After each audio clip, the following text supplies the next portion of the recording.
కంచి కామకోటి పీఠం వారి Sri Chandrasekhara Saraswathi Mahavishwavidyalayam inter marks ఆధారంగా scholarships తో కూడిన అడ్మిషన్లు. నమస్తే, నేను Kavitha. Welcome to I Dream News and నిజాలు. వెస్ట్ బెంగాల్ మాజీ సీఎం మమతా బెనర్జీ తను రాజీనామా చెయ్యడానికి వెనకాడుతున్నారు. ససేమిరా నేను రాజీనామా చేసే ప్రసక్తే లేదు, ఓట్ చోరీ మాత్రమే కాదు సీట్ చోరీ కూడా జరిగింది, దాదాపుగా 100 స్థానాల్ని నేను కోల్పోవాల్సినటువంటి పరిస్థితి వచ్చింది, ఎలక్షన్ కమిషనే దీనికి బాధ్యత వహించాలి అనేటువంటి మాట చెప్తోంది. మరొక వైపు తమిళనాడులో విజయ్కి మద్దతుగా బేషరతుగా మేము మద్దతు ఇస్తాము అని కాంగ్రెస్ అనౌన్స్ చేస్తే గవర్నమెంట్లో మేము చేరము, బయట నుంచి మా మద్దతు ఉంటుంది అన్నట్టుగా ఏఐడిఎంకే కూడా సంకేతాలు ఇస్తోంది. ఈ రెండు రాష్ట్రాల్లో ఏం జరగబోతోంది? మనతో పాటుగా ఉన్నారు సీనియర్ జర్నలిస్ట్ సురేష్ కొచ్చతిల్ గారు. సార్ నమస్తే. సో ఫస్ట్ మనం వెస్ట్ బెంగాల్ నుంచి మాట్లాడుకుంటే, మమతా బెనర్జీ యాక్సెప్ట్ చెయ్యట్లేదు ఈసీ మీద. నేను బీజేపీతో కాదు పోటీ పడింది, ఈసీతో పోటీ పడ్డాను, ఇప్పుడు 100 సీట్లు పోయాయి, అక్కడ సీట్ చోరీ అనేది జరిగింది అనేమాట, నేను రాజీనామా చేయనని చెప్పేస్తున్నారు తను. ఇది మీరు చెప్పినట్లు ఇవాళ టైమ్స్ ఆఫ్ ఇండియాలో ఒక కార్టూన్ వచ్చింది. చిన్నపిల్లలు క్రికెట్ ఆడుకుంటా నేను అవుట్ అయితే అవుట్ కాలేదని చెప్పి కొట్లాడతారు వాళ్ళు, గల్లీ క్రికెట్లో. ఇది అదే సంగతి. ఒక మెచ్యూర్ పాలిటిషియన్ ఎప్పుడు చేయరు. అక్కడ చూడండి, స్టాలిన్ రాజీనామా చేసేసారు, పినరాయి విజయన్ రాజీనామా చేశారు, ఇల్లు కూడా ఖాళీ చేసేసారు, ముఖ్యమంత్రి ఇల్లు కూడా ఒకటే రోజుల్లో. అది కాకుండా అస్సాంలో అయితే కంటిన్యూటీ ఉంది, పాండిచ్చేరిలో కంటిన్యూటీ ఉంది, ఇదొక్కటే డిస్ప్యూట్. ఈమె రాజీనామా చేయకపోతే కూడా ఏం లేదు, నో డిఫరెన్స్. ఎందుకంటే మే 6వ తారీఖు అయిపోతుంది, ప్రజెంట్ అసెంబ్లీ సెషన్ ఇది అయిపోతుంది, గవర్నర్ డిసాల్వ్ చేసేస్తారు, ముఖ్యమంత్రి లేరు, మంత్రులు లేరు, ఎవరు లేరు. మ్యాక్సిమం ఆమె కేర్ టేకర్ చీఫ్ మినిస్టర్గా ఉండొచ్చు అంతే. అది కూడా గవర్నర్ చెప్పుద్ది, లేకుంటే he can make it a presidents rule or governors rule, అది కూడా చట్టంలో ఉందన్నమాట. మమతా బెనర్జీకి ఆ ఇమ్యూనిటీ చూపిస్తున్నారు. ఆమె 100 సీట్లు అనే ఒక రౌండ్ ఫిగర్ చెప్పేస్తుంది. ఎక్కడి నుంచి ఆమెకు 100 వచ్చింది అంటే, ఆమె గెలిచిన సీట్లకు ప్రాబ్లం లేదు, ఆమె ఓడిపోయిన సీట్లకే ఆమెకు ప్రాబ్లం ఉంది. ఇవాళ పొద్దున టైమ్స్ ఆఫ్ ఇండియాలో ఒక అనాలిసిస్ వచ్చింది. 2వ స్థానంలో 3వ స్థానంలో వచ్చిన క్యాండిడేట్స్, గెలిచిన క్యాండిడేట్స్ పక్కన పెట్టండి, మోస్ట్ ఆఫ్ దమ్ బీజేపీ 98% దాకా. 2వ స్థానం 3వ స్థానంలో క్యాండిడేట్స్ డిఫరెన్స్ చూసి వాళ్ళు నిర్ణయంకి వచ్చారంటే 82 సీట్లలో 3వ స్థానంలో వచ్చిన క్యాండిడేట్ ఓటు తీసుకెళ్ళడానికి 2వ స్థానంలో క్యాండిడేట్ ఓడిపోయారు. Okay. And most of the cases it is Trinamool. ఒక అధీర్ రంజన్ చౌదరి ఒక్కరే ఉన్నారు కాంగ్రెస్ నుంచి, సిపిఎం ఓటు తీసుకెళ్ళిపోతే ఆయన బీజేపీతో ఓడిపోయారు. సో చాలా ఎగ్జాంపుల్స్ ఉన్నాయి ఇట్లాంటి ఎగ్జాంపుల్స్లోనే మమతా బెనర్జీ ముందు అర్థం చేసుకోవాలి. డేటా తీసుకొచ్చి మాట్లాడే, ఏదో ప్రెస్ కాన్ఫరెన్స్ చేయడము, నేను రాజీనామా చేయను, నేను ఇంకా ముఖ్యమంత్రిగానే ఉంటానంటే నడవదు. Constitution doesn't allow it. మిమ్మల్ని రేపు డిస్క్వాలిఫై కూడా చేయొచ్చు మిమ్మల్ని, అది కూడా జరుగుతుంది అన్నమాట. ఆ పరిస్థితులు ఉన్నప్పుడు ఏం చేయబోతున్నారు అనేది చాలా ఇంపార్టెంట్ ఉంటుంది. Governor role. గవర్నర్ ఫస్ట్ ఉన్న అసెంబ్లీని డిసాల్వ్ చేసేస్తారు. డిసాల్వ్ చేసిన తర్వాత next he will invite the largest party to form the government. ఇప్పుడు మనం ఎగ్జాంపుల్ తీసుకుంటే, ఈ ప్రాబ్లం కేరళలో లేదు, వెస్ట్ బెంగాల్లో లేదు, అస్సాంలో లేదు, పుదుచ్చేరిలో లేదు, ఒకటే ప్లేస్లో ఈ ప్రాబ్లం రాబోతుంది, that is in west Bengal. West బెంగాల్లో కూడా మమతా బెనర్జీ ఇప్పుడు ఇట్లాంటి ప్రాబ్లం క్రియేట్ చేస్తుంది. సో అక్కడ కూడా ప్రాబ్లం లేదు యాక్చువల్లీ. తమిళనాడులో ప్రాబ్లం ఉంది. తమిళనాడులో ఏం జరుగుతుందంటే, అక్కడ 108 స్థానాల్లో గెలిచిన టీవీకే పార్టీని టెక్నికలీ వాళ్ళకి ఫుల్ మెజారిటీ లేదు. గవర్నర్ ఏం చేస్తారంటే, ఒకసారి డిజాల్వ్ చేసిన తర్వాత ఆయన నెక్స్ట్ లెవెల్లో ఈ లార్జెస్ట్ పార్టీ ఎవరున్నారో వాళ్ళని పిలుస్తారు ఫామ్ చేయడానికి. ముఖ్యమంత్రిగా ప్రమాణ స్వీకారం చేస్తారు. వాళ్ళని చేసిన తర్వాత ఫ్లోర్ అసెంబ్లీలో వారం పాటు లేకుంటే 15 రోజులు ఒకసారి, 15 రోజుల లోపల మెజారిటీ ప్రూవ్ చేయమని చెప్తారు. ఓకే, అప్పుడు దాకా వాళ్ళు అడ్జస్ట్మెంట్ అంతా చేసుకొని గవర్నమెంట్ ఫామ్ చేసేస్తారు. కానీ మీరు లిస్ట్ తీసుకెళ్ళి నాకు 108, దాంతోపాటు 5 కాంగ్రెస్, 2 సిపిఎంలు, 2 సిపిఐ, కొన్ని ఏఐడిఎంకే అని చెప్పి గవర్నర్ యాక్సెప్ట్ చేయరు. ఎందుకంటే అది బొంబాయి జడ్జిమెంట్ కేసు నుంచి వచ్చిందనమాట. అది బొంబాయి జడ్జిమెంట్ కేసులో చాలా క్లియర్గా సుప్రీంకోర్టు చెప్పారు, no you cannot do the MLA count in the Raj Bhavan. MLA count జరగాల్సింది ఫ్లోర్ ద అసెంబ్లీ అని చెప్పి బొంబాయి జడ్జిమెంట్ వస్తుంది. తర్వాత ఎన్టీ రామారావు గారి కేసులో కూడా అదే జరిగింది. ఒకసారి పరేడ్ చేసి చూపించారు, ఎంతమంది మాకు మద్దతు ఇస్తున్నారో చూడండి అనేది. రాజ్భవన్ తీసుకెళ్లారు, తర్వాత ఢిల్లీ కూడా తీసుకెళ్లారు.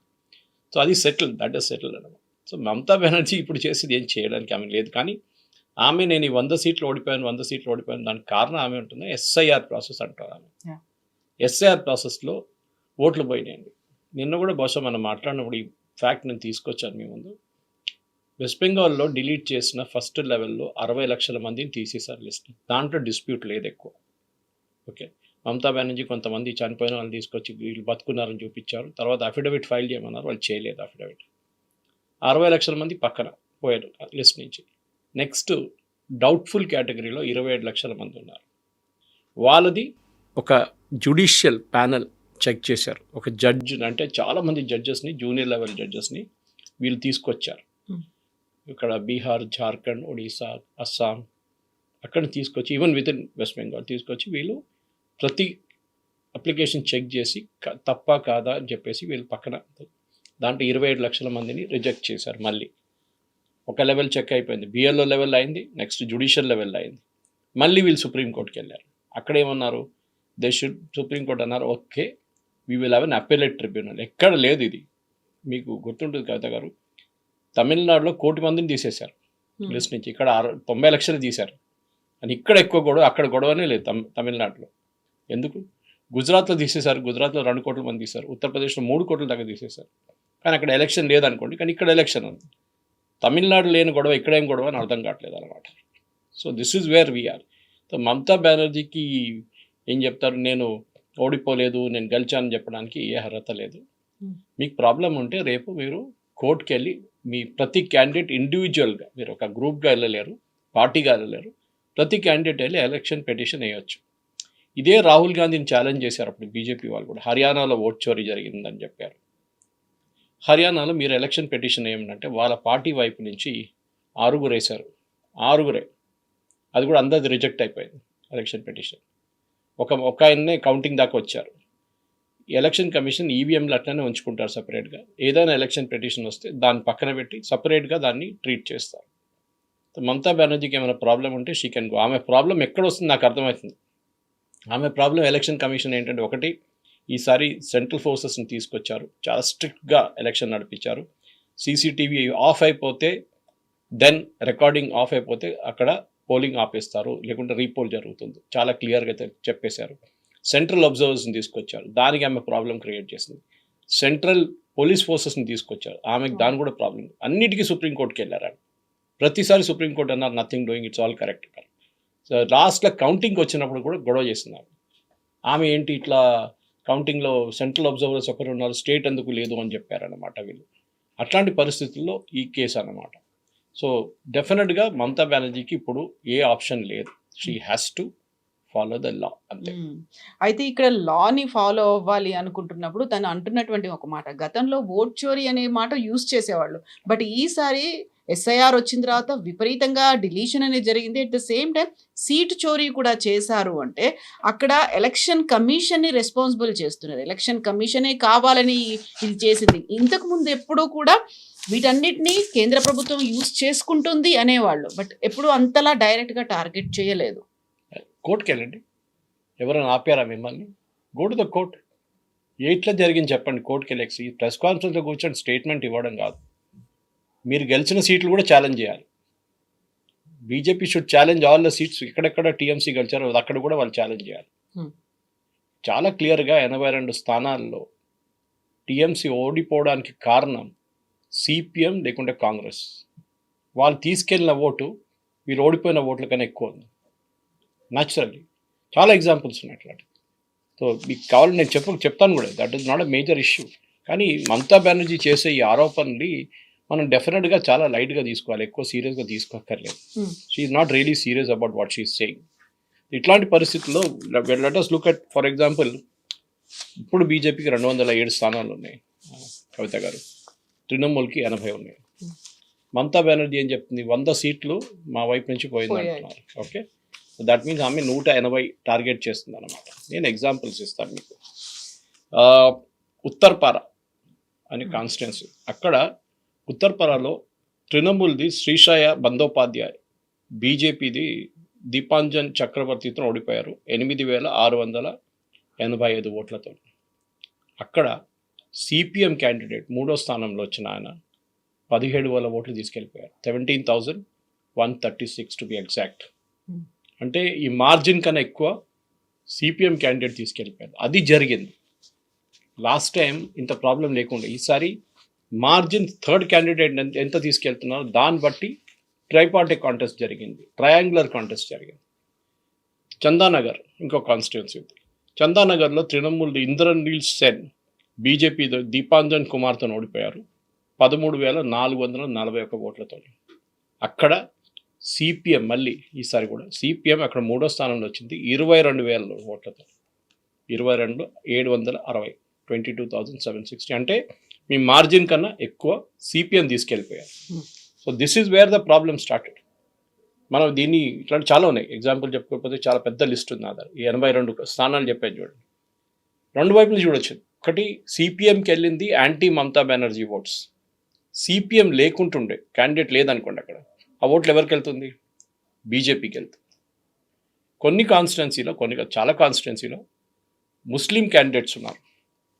సో ముస్లిం క్యాండిడేట్స్కి ఓట్ వేయడానికి వీళ్ళేం చేశారు, మమతా బెనర్జీ పార్టీకి వేయకుండా ఆ ముస్లిం కాంగ్రెస్ పెట్టిన ముస్లిం క్యాండిడేట్కి ఓటేస్తారు. మనం చాలా మటుకు ఇట్లాంటి కాన్స్టిట్యున్సీ చూస్తున్నాం. మనం అస్సాంలో కూడా చూసాం ఇది. అక్కడ 18 సీట్లు కాంగ్రెస్ గెలిచారు, 17 మంది ముస్లిమ్స్. సో నిన్న నేను కూడా ట్వీట్ చేశాను, ముస్లిం కాంగ్రెస్ పార్టీ అని నేమ్ చేస్తే బాగుంటుందని. ఎందుకంటే ఈ పరిస్థితుల్లో కాంగ్రెస్ వైపు నుంచి వీళ్ళు ఇప్పుడేం చేయలేరు. కాంగ్రెస్ పార్టీ సిపిఎం చాలా బాగా ఓట్లు తీసుకెళ్లారు ఈసారి. బట్ ఇద్దరిది పర్సంటేజ్ ఆల్మోస్ట్ ఈక్వల్. కాంగ్రెస్ 2 సీట్లు గెలిచారు వెస్ట్ బెంగాల్లో, 1 సీట్ సిపిఎం గెలిచారు. కానీ మమతా బెనర్జీ ప్రాబ్లం ఉంటే ఆమె ఎలక్షన్ కమిషన్ మీద కాదు ఆరోపణ చేయడం. She has to go and file a petition in the court. అక్కడనే జరుగుతుంది. చూద్దాం. 45 రోజులు టైం ఉంటుంది. There's a dead line. మీరు ఎప్పుడో 6 నెలల తర్వాత వెళ్ళారు. 45 రోజుల లోపలనే ఈ పిటిషన్ ఫైల్ చేయాలి. ఈ డ్రామాలు, నేను రాజీనామా చేయను, నేను ఓడిపోలేదు, childish. She 70 years old. 70 year old కన్నా మెచ్యూరిటీ ఆమెకి లేదు. ఒక స్ట్రీట్ ఫైటర్ అంటే అదంతా యాక్సెప్ట్ చేస్తాం. కానీ ఇదేంటిది, మీరు ఓడిపోతే ఫరూక్ అబ్దుల్లా ఒకసారి రాహుల్ గాంధీని అన్నారు, ఇది ఓడిపోతే ఓడిపోయిందని యాక్సెప్ట్ చేయండి. నేను కూడా ఎలక్షన్ దీనికన్నా ముందు ఓడిపోయాను, మళ్ళీ పోరాటి గెలిచాను ఈసారి అని చెప్పాను. It was last assembly election మాట్లాడుతారు. అది రాహుల్ గాంధీ ప్రాబ్లం కూడా. ఆయనే అంటున్నారు మమతా బెనర్జీ ఇది 100 సీట్లు నేను కూడా యాక్సెప్ట్ చేస్తున్నాను ఓట్. వాళ్ళ పార్టీ వాళ్ళు అంటున్నారు వెస్ట్ బెంగాల్, అది వాళ్ళు పండుగ చేసుకుంటున్నారు. సో ఈ side don't celebrate దీదీస్ defeat.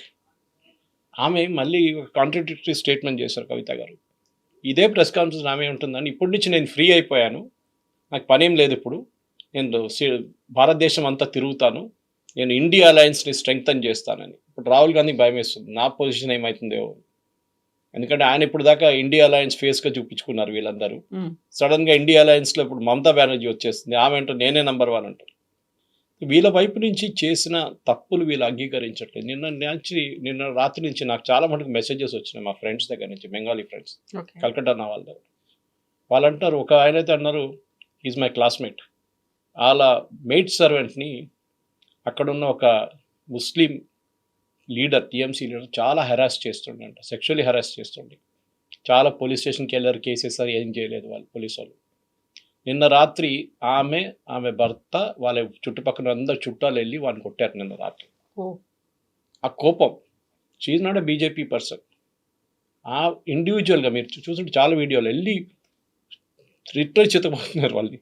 They are literally beating them up. ఆ ఫ్రస్ట్రేషన్ 15 సంవత్సరాల్లో first 5 years was good. Last 10 yearsలో సందేశ్ ఖాళీ ఇలాంటి ఇన్సిడెంట్ జరిగినప్పుడు కూడా యాక్సెప్ట్ చేయలేదు మమతా బెనర్జీ. ఆర్జీ కార్ ఇన్సిడెంట్ జరిగినప్పుడు మీ అమ్మాయిని ఎందుకు రాత్రి పంపిస్తారు, అది డైలాగ్. నిన్న సాయి దీపక్ గారు, సాయి దీపక్ లీడింగ్ లాయర్, మనకు తెలిసింది, ఆయన ఒక సిరీస్ ఆఫ్ ట్వీట్స్ పెట్టారు. ఇది మన నుపూర్ శర్మ కేసు నుంచి వస్తుంది. That is not Nupur Sharma BJP, Nupur Sharma of of India. ఆమె కలకట్టాలో ఉన్నప్పుడు వాళ్ళ ఒక స్టోరీ ఆమె రాసింది. అక్కడ రెగ్యులర్గా 30-40 మహిళలు తీసుకెళ్ళి రేప్ చేస్తారు వీళ్ళు, టీఎంసీ గుండాస్. దాని ప్రూఫ్తో సహా ఆమె ఒక ఆర్టికల్ రాసింది ఆప్ ఇండియాలో. ఆమె వ్యతిరేకంగా కేసులు, ఆమె హస్బెండ్ని అరెస్ట్ చేయడానికి వెళ్ళారు, వాళ్ళ నాన్నగారిని అరెస్ట్ చేయడానికి వెళ్ళారు. లాస్ట్ ఆమె పారిపోయింది కలకట్టా నుంచి పిల్లలతో. చిన్న అమ్మాయి ఉంది, అమ్మాయితో పారిపోయారు. ఇల్లు కూడా అమ్మాల్సి వచ్చింది అక్కడ. ఇల్లు తగలబెడితే అన్నారు వాళ్ళు టీఎంసీ వాళ్ళు. ఆమె రాసిన స్టోరీ తర్వాతనే సాయి దీపక్ అండ్ రామ్ జేత్మలాని అక్కడ ఉన్న ఒక ఎన్జిఓతో కలిసి కల్కటాలో ఉన్న కల్కటా హైకోర్టులో ఒక పిఐఎల్ వేశారు. దాని తర్వాత కల్కటా హైకోర్టు చీఫ్ జస్టిస్ ఒక 5 జడ్జ్ బెంచ్ని కూర్చోబెట్టారు. 5 జడ్జ్ బెంచ్ ఎప్పుడు యూజువలీ ఇట్లాంటి కేసెస్ వినరు, 1 or 2 జడ్జెస్ బెంచే ఉంటుంది. 5 జడ్జ్ బెంచెస్ పెట్టేసి వాళ్ళు మొత్తం డీటెయిల్గా అదంతా విన్న తర్వాత ఆల్మోస్ట్ మోర్ దెన్ 200 మహిళలు టెస్టిఫై చేశారు మా మీద ఇట్లా చేశారని చెప్పేసి. ఎస్ఐటి పెట్టారు. ఎందుకంటే ఎస్ఐటి పెట్టిన తర్వాతనే ఎస్ఐటికి కూడా వీళ్ళు డాక్యుమెంట్స్ ఇవ్వలేదు, ఎందుకంటే వాళ్ళ పోలీస్ టీమే కదా. తర్వాత ఇది సుప్రీంకోర్టుకి వెళ్ళింది. అక్కడ ఇప్పుడు కూడా పడింది. సాయి చాలా పెద్ద ఒక 20-30 ట్వీట్లు సిరీస్గా సీక్వెన్స్గా చేశారు. అది it is there on my Facebook. So అట్లాంటి ఒక్క ఇన్సిడెంట్ ఇది, ఇట్లాంటి చాలా ఇన్సిడెంట్స్ జరిగింది. సో దానికి ఇప్పుడున్న అక్కడున్న లించింగ్ మాబ్ అంటాం మనం, ఒక criminal justice system, basic justice system, మన పాత ట్రైబల్ సిస్టమ్ ఎట్లా ఉంటుంది, ఎవడుంటే వాడిని కొట్టేసేయండి అని చెప్పేసి ఆ పరిస్థితికి వచ్చేసారు. ఇప్పుడు అందరు పారిపోయారంట, ఎవ్వరు లేరు, టీఎంసీ లీడర్లు. నిన్న ఇంకో ఆర్టికల్ వచ్చింది, అక్కడున్న ఆటో డ్రైవర్స్ మన సిఎన్జి రేట్లు పెంచినప్పుడు వీళ్ళు రేట్లు పెంచుకున్నారు. ఒకరు డబుల్ చేసేసారు, కొంతమంది ట్రిపుల్ చేసేసారు ఫేర్స్. అక్కడున్న ప్రజలకు విసుకొచ్చేసింది. మమతా బెనర్జీ అడిగితే వాళ్ళక పార్టీ లీడర్, దీన్ని యూనియన్ లీడర్ ఆయన అన్నారంట, nothing doing, you have to pay this fair, అంతే. నిన్నటి నుంచి సాయంత్రం నుంచి ఈ ఆటో వాళ్ళందరూ పాత రేటుకి వచ్చేసారు. బీజేపీ జెండా పెట్టుకొని తిరుగుతున్నారు. That fellow is disappeared. ఆ టీఎంసీ లీడర్, ఆ యూనియన్ లీడర్ కనిపించట్లేదంట. ప్రజలకు చూడండి, హౌసింగ్ సొసైటీ, ఇంకో స్టోరీ హౌసింగ్ సొసైటీస్ మీద. కల్కటాలో ఉన్న హౌసింగ్ సొసైటీస్ని వీళ్ళు ఎప్పుడు టార్గెట్ చేస్తారు టీఎంసీ, అందుకే చదువుకున్న వాళ్ళు కదా, బీజేపీకి ఓటేస్తారు వీళ్ళని చెప్పి. ఈ హౌసింగ్ సొసైటీ వాళ్ళు కూడా చాలా క్లియర్గా చెప్పారు, మేము ఓటేస్తే మమ్మల్ని కరెంటు తీసేస్తారు, నీళ్ళు తీసేస్తారు చెప్పి థ్రెటన్ చేస్తారు మమ్మల్ని వచ్చేది. ఈసారి వాళ్ళు రిస్క్ తీసుకొని ఓటేశారు. అండ్ ఇప్పుడు వాళ్ళదే అంటారు, now we're going to celebrate, మేము పండుగ చేసుకుంటాం అని చెప్పి నిన్న పటాకాలు కాల్చిన సీన్ చూపించారు. అది నేను ఆటో రిక్షా చెప్పాను మీకు, హౌసింగ్ సొసైటీస్ చెప్పాను, ఇండస్ట్రియలిస్ట్.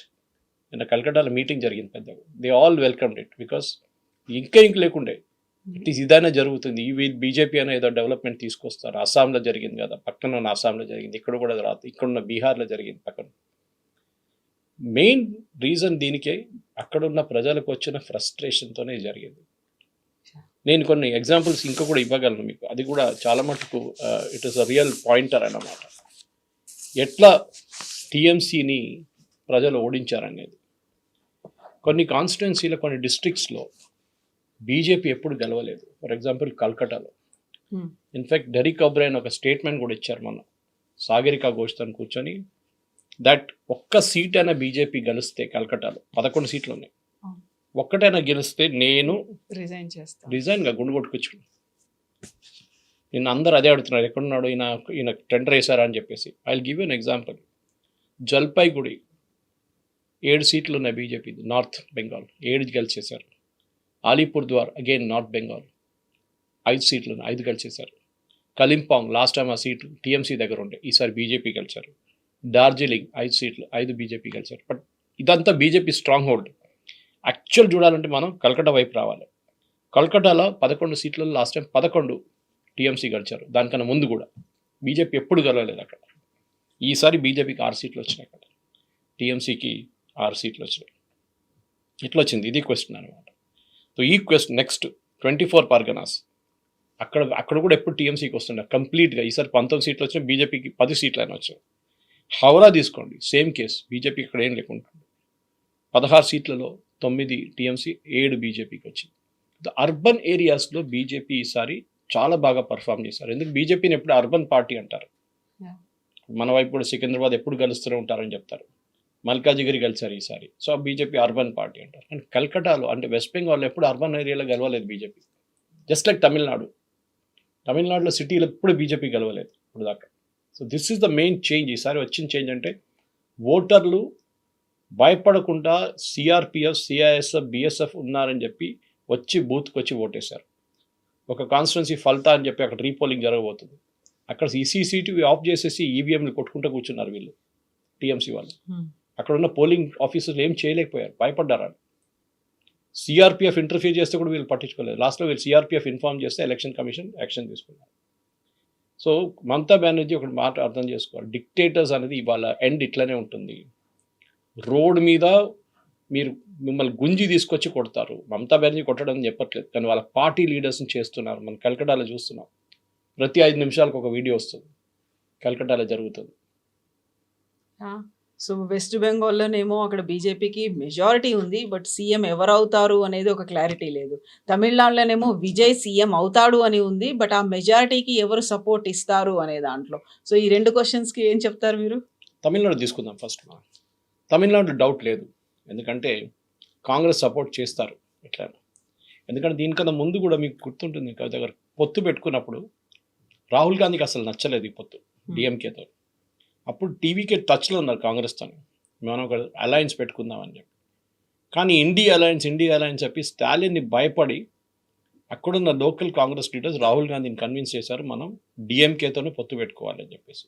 అప్పుడు కూడా మీకు గుర్తుంటుంది, వీళ్ళు నెగోషియేషన్స్ టైంలో మాకు మినిస్టర్షిప్ కావాలన్నారు, గెలిస్తే మీకు పదవి కావాలి మాకంటే Stalin said nothing doing, this is only for election, మీకు తీసుకోండి 25 సీట్లు, మీకు అది కూడా లేదు. ముందు వీళ్ళు 65 సీట్లు అడిగి తర్వాత దిగొచ్చారు 25 కాంగ్రెస్, తీసుకోండి. సో ఈసారి కాంగ్రెస్కి ఇప్పుడు డిఎంకే అలయన్స్ నుంచి కాంగ్రెస్ బయటకు వచ్చేస్తారు, ఇండియా అలయన్స్లో ఉండరు. ఇప్పుడు they will be a part of TVK.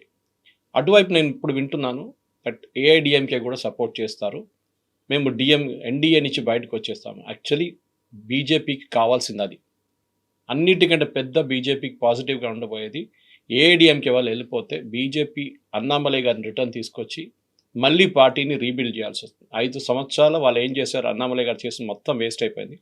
మళ్ళీ పాప ఆయన తీసుకొచ్చి మళ్ళీ డెవలప్ చేయాల్సి వస్తుంది పార్టీని.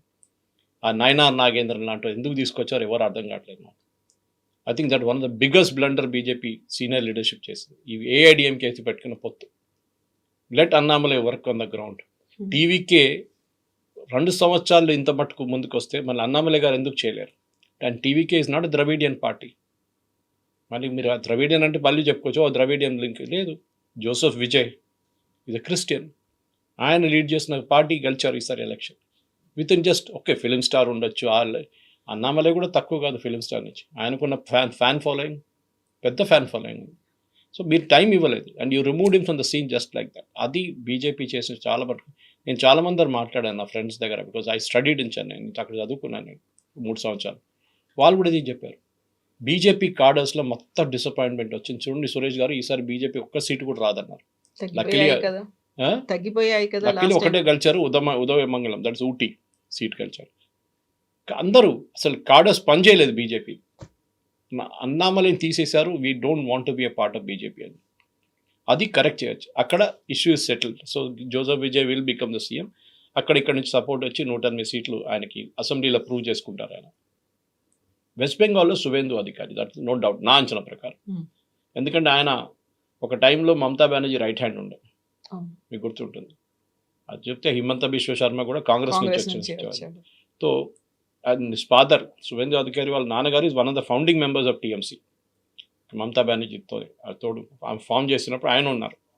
కానీ ఆయన తర్వాత మమతా బెనర్జీతో ఉన్న డిఫరెన్సెస్లో బయటకు వచ్చేసారు. మన అందరికి తెలిసిన హిస్టరీ. లాస్ట్ టైం నందిగ్రామ్లో ఓడించారు, ఈసారి భవానీపూర్లో వెళ్ళి అక్కడ కూడా ఓడించారు. అంటే that means he has that killer instinct, leadership quality ఉంది. బహుశా బీజేపీకి అక్కడ పెద్ద దిలీప్ ఘోష్ ఆయన ఉన్నారు, కానీ దిలీప్ ఘోష్ కానీ ఆయన అంత పెద్ద లీడర్ కాదు, is slightly old Dilip Roy. కానీ Suvendu is a right candidate ఇప్పుడుకున్న దాని ప్రకారం. అండ్ బీజేపీకి అక్కడ క్విక్ యాక్షన్ తీసుకోవాలని ఆయన లీడర్ కావాలి అక్కడ. ఎందుకంటే law and order first situation. అక్కడున్న మహిళల మీద జరిగిన అత్యాచారాల గురించి ఒక ఎన్ఐఏ ఇన్వెస్టిగేషన్ ఉండాలి. That should the first thing. అక్కడున్న క్రిమినల్స్ ఎవరెవరు ఉన్నారు, వీళ్ళు బంగ్లాదేశ్ నుంచి వచ్చిన క్రిమినల్స్ ఉండి వాళ్ళందరినీ ఐడెంటిఫై చేసి లాకప్ వేయాల్సి వస్తుంది. డెఫినెట్గా బంగ్లాదేశ్ వైపు ఉన్న ఆ 500 కిలోమీటర్ ఫెన్సింగ్ కోసం భూమి ఇవ్వలేదు మమతా బెనర్జీ, అది ఇవ్వాల్సి వస్తుంది. So Suvendu and his team plate full అంటారు ఇంగ్లీష్లో, చాలా పనులు ఉన్నాయి వాళ్ళకి చేయాల్సింది. ఫస్ట్ 6 months హనీమూన్ పీరియడ్ ఉంటుంది, హనీమూన్ పీరియడ్లో కూడా పనిచేయాలి వీళ్ళు కష్టపడి. అంటే అఫ్కోర్స్ అమిత్ షా గారు ఒకసారి ఎంట పడితే డెఫినెట్ ఎవరైనా పనిచేస్తారు, that's no doubt about it. కాకపోతే ఇక్కడ విజయ్కి ఎవరు మద్దతు ఇస్తారు? కాంగ్రెస్ ఏమో మేము బయట నుంచి ఇస్తాము, బేషరతుగా అన్కండిషనల్గా ఇస్తాము అన్నట్టుగా ఒక అనౌన్స్మెంట్. ఏఐడిఎంకే దగ్గర నుంచి కూడా we will not join the government అనేది ఒకటి. కావాలనుకుంటే మేము ఎన్డీఏ నుంచి కూడా బయటకు వచ్చి సపోర్ట్ చేస్తాము అంటే అక్కడ క్లియర్గా స్ప్లిట్ అనేది కనిపిస్తోందా? ఈ ఏఐడిఎంకే చాలా లైట్ తీసుకోవాలండి, అంత సీరియస్ తీసుకోక్కర్లేదు. ఏఐడిఎంకేలో స్ప్లిట్ అయిపోతుంది చూడండి. ఇప్పుడు నేను రాసిస్తాను మీకు. వితిన్ ఇప్పుడు కాకుండా 2 నెలల లోపల ఒక పార్టీలో ఒక పెద్ద స్ప్లిట్ ఉంటుంది. ఏఐడిఎంకే అనే పార్టీ ఫినిష్ అయిపోతుంది. డిఎంకే కూడా అంతే.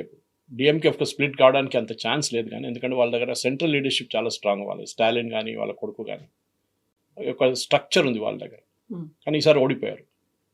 కానీ ఏఐడిఎంకే కంప్లీట్గా ఫినిష్ చేయాలి. ఇది బీజేపీకి కూడా చాలా మటుకు సెల్ఫిష్ ఇంట్రెస్ట్ ఇది. ఎందుకంటే 4 పార్టీల కాంటెస్ట్ అయిపోతుంది తమిళనాడులో రేపు. TVK, DMK, AIADMK, BJP. మీరు ఏఐడిఎంకేని తీసేస్తే దాన్ని 3 ఉంటారు ఫ్రీలో. ఇది కర్ణాటకలో చేశారు. అప్పుడు జేడీఎస్ అక్కడ అన్నిటికంటే పవర్ఫుల్ పార్టీ ఉండే ఒక టైంలో, వాళ్ళ గవర్నమెంట్ కూడా ఫామ్ చేశారు. తర్వాత బీజేపీ యదియూరప్ప గారిని తీసుకొచ్చి డెవలప్ చేసిన తర్వాత గవర్నమెంట్ కూడా ఫామ్ చేశారు. ఇప్పుడు అఫ్కోర్స్ ఆపోజిషన్లో ఉన్నారు. కానీ జేడీఎస్ సంగతి చూడండి, ఆ మాండ్యా పార్టీ వాళ్ళు లేకుండా మాయమైపోయారు, మొత్తం వాళ్ళు చేసేసారు. కుమారస్వామిని తీసుకెళ్లి యూనియన్ మినిస్టర్ కూర్చోబెట్టారు, దేవగౌడ గారు రాజ్యసభ ఇచ్చేశారు, finished. JDS is out. Same thing మహారాష్ట్రలో చేశారు. శివసేనని స్ప్లిట్ చేశారు, తర్వాత షిండేని పక్కన కూర్చోబెట్టారు. బీహార్లో జేడీయూతో పోటీ చేశారు, జేడీయూ కన్నా ఎక్కువ సీట్లు గెలుచుకున్నారు, నితీష్ కుమార్ కింద దింపి ఇప్పుడు బీజేపీకి ముఖ్యమంత్రి కూర్చున్నారు. జేడీయూ నెక్స్ట్ ఎలక్షన్కి ఉండదు, మొత్తం బీజేపీలో వచ్చేస్తారు అందరు. ఇది జరగబోతుంది. సో ఇక్కడ కూడా అదే స్ట్రాటజీ యూజ్ చేయాలి Tamil Nadu. Out side support, inside support అయింది. ఇన్ఫాక్ట్ కాంగ్రెస్ కండిషనల్ సపోర్ట్ అని చెప్పారు, అన్కండిషనల్ కాదు. అసలు కండిషనల్ సపోర్ట్, ఏ కండిషన్ తెలియదు. మీద ఉన్న 5 ఎమ్మెల్యేలే, పెద్ద 50 ఎమ్మెల్యేలు అట్లా మాట్లాడుతున్నారు వాళ్ళు. ఉన్నది 5 మంది, అది కూడా అక్కర్లేదు వాళ్ళ సపోర్ట్. ఈ మీరు కండిషన్లు ఇస్తే. కానీ వాళ్ళ ఫాదర్కి, విజయ్ వాళ్ళ ఫాదర్కి కాంగ్రెస్కి చాలా క్లోజ్ రిలేషన్షిప్ ఉంది కాంగ్రెస్ లీడర్స్ ఎప్పటి నుంచో. సో ఆయనకి డెఫినెట్గా కాంగ్రెస్తో పొత్తు పెట్టుకోవాలి. కానీ అప్పుడు కూడా ఆ మ్యాజిక్ ఫిగర్కి రాదు. 118, ఐ థింక్ 118 అనుకుంటాను కదా, 118 నాట్ 119, 118 వచ్చేసి 118లో కూడా విజయ్కే 2 ఉన్నాయి కాబట్టి ఒకటి ఆయన తక్కువైపోతుంది, రాజీనామా చేయాల్సిందే. చేయాల్సి వస్తుంది. ఎనీవే అది పెద్ద ఇష్యూ కాదు, అసెంబ్లీలో ఈజీగా పాస్ అయిపోతారు. అది కాన్ఫిడెన్స్ మోషన్ తీసుకొచ్చిన తర్వాత ఇట్ విల్ గో త్రూ. కానీ ఇప్పుడున్న పరిస్థితిలో ఈవెన్ డిఎంకే కూడా అబ్జెక్ట్ చేయరు. వాళ్ళు ఓటింగ్ నుంచి అబ్సెంట్ కూడా చేసేస్తారు కావాలంటే, అది కూడా జరగవచ్చు ఈ టైం. కానీ డెఫినెట్గా మనం అస్సాం చూస్తే Himanta Biswa Sarma, there is no doubt, దానికి క్లియరెన్స్ అక్కర్లేదు. రంగస్వామి గారు పుదుచ్చేరి. కేరళలో there is a big battle, అక్కడ పెద్ద గొడవ నడుస్తుంది. నిన్న కూడా నేను మలయాళం ఛానల్స్ చెక్ చేస్తే అక్కడ విడి Satheesan is a leading player. ఆయనే పాపం కష్టపడి పార్టీని ఇక్కడ దాకా తీసుకొచ్చారు, లీడర్ ఆఫ్ అపోజిషన్గా ఉండి లాస్ట్ 5 సంవత్సరాలు. కానీ అక్కడ కొంతమంది లైక్ కేసీ వేణుగోపాల్, ఆయనకి ఢిల్లీలో ఇప్పుడు ఆయన రాహుల్ గాంధీ ఏ రోజు తీసేస్తారో తెలియదు. ఎందుకంటే ఇది బిగ్గెస్ట్ డిజాస్టర్. కాంగ్రెస్ ఈ పరిస్థితికి వచ్చిందంటే ఒకటి రాహుల్ గాంధీ, నెక్స్ట్ కేసీ వేణుగోపాల్.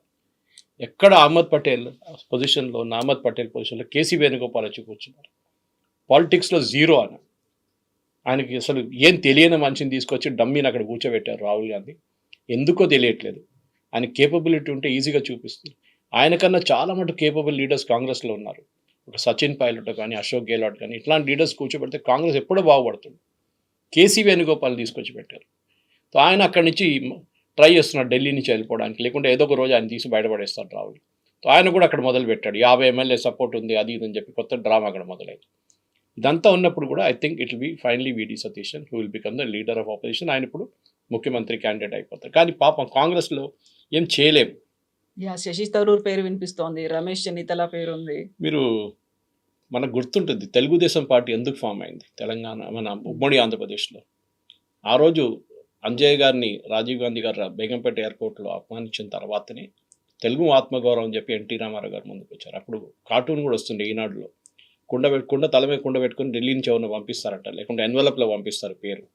ఇక్కడ వచ్చిన తర్వాత కుండ పడగొడితే ఈయన ముఖ్యమంత్రి అని తెలిసిపోతున్నాడు. అంటే లోకల్ ఎమ్మెల్యేస్కి అసలు ఎవరు పట్టించుకోరు. లోకల్ ఎమ్మెల్యేస్ వాళ్ళ ఎవరు ముఖ్యమంత్రి కావాలని ఢిల్లీ నుంచి అన్ని డిసైడ్ చేస్తారు. వాళ్ళు ముగ్గురే, ప్రియాంక, రాహుల్ గాంధీ, సోనియా గాంధీ, వీళ్ళ పార్టీ. ఈవెన్ మల్లికార్జున్ ఖర్గేకి ఒక వాయిస్ కూడా లేదు, ఆయన పాప ఒక బీఫామ్ కూడా ఇష్యూ చేయలేడు ఆయన. ఆ పరిస్థితి అనేది. సో వీళ్ళందరూ అంతే, భజన వాడాల్సిందే. సో సేమ్ సతీశన్ గారు పాప నిన్న ఢిల్లీకి వెళ్ళారు, ఆయన కూడా భజన వాడతారు అక్కడ కూర్చొని. ఎందుకంటే ఆయన ముఖ్యమంత్రి కావాలంటే వాళ్ళు ఎస్ అని చెప్పగానే, ఎందుకంటే పార్టీలో ఇన్నర్ పార్టీ డెమోక్రసీ లేదు వాళ్ళకి. It is a process of selection, not election. Yes sir, wait చేద్దాం. Thank you so much. Thank you.